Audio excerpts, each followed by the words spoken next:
أما كتاب أسواق الذهب الذي لا يعرفه الناس، فأول مقطوعة هي ما تناسب ما أثاره أستاذنا النابلسي بعنوان الحقيقة الواحدة، والنثر أقوى من الشعر لأنه يركز على العقل أكثر من الوجدان. قال شوقي: يا متابع الملاحدة، مشايع العصبة الجاحدة، منكر الحقيقة الواحدة، ما للأعمى والمرآة وما للمقعد والمرقاة،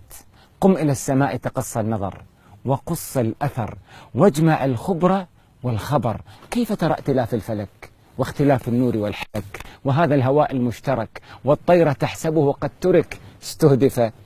فما نجا حتى هلك، تعالى الله دل الملك على الملك. أوقف بالأرض سلها، من زم السحاب وأجراها وأرسل الرياح وعراها وأقعد الجبال وأنهض ذراها، من الذي بدأها غبرات ثم جمعها صخرات ثم فرقها مشمخرات الراسيات، أوسل النملة من أدقها خلقا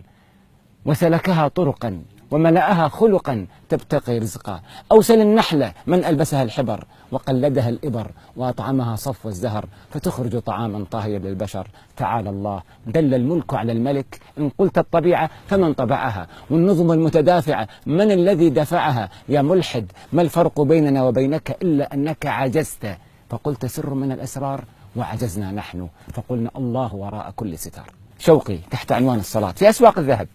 الصلاة لو لم تكن رأس العبادات لعدت من صالحة العادات، رياضة أبدان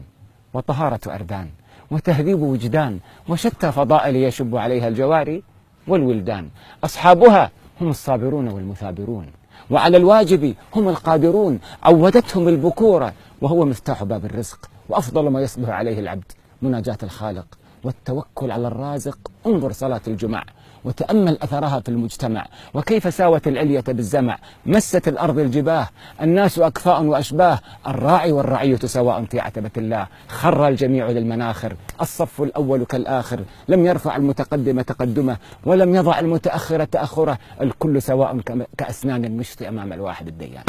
الصيام هو حرمان المشروع وتأديب بالجوع وخضوع لله وخشوع، ولكل فريضة حكمة، وهذا الصوم ظاهره العذاب لكن باطنه الرحمة، يستثير الشفقة فيحض على الصدقة ويكسر الكبر ويعلم الصبر، حتى إذا جاع من ألف الشبع وحرم المترف أسباب المتع، عرف الحرمان كيف يقع والجوع كيف ألمه إذا لذع. تشاهدون في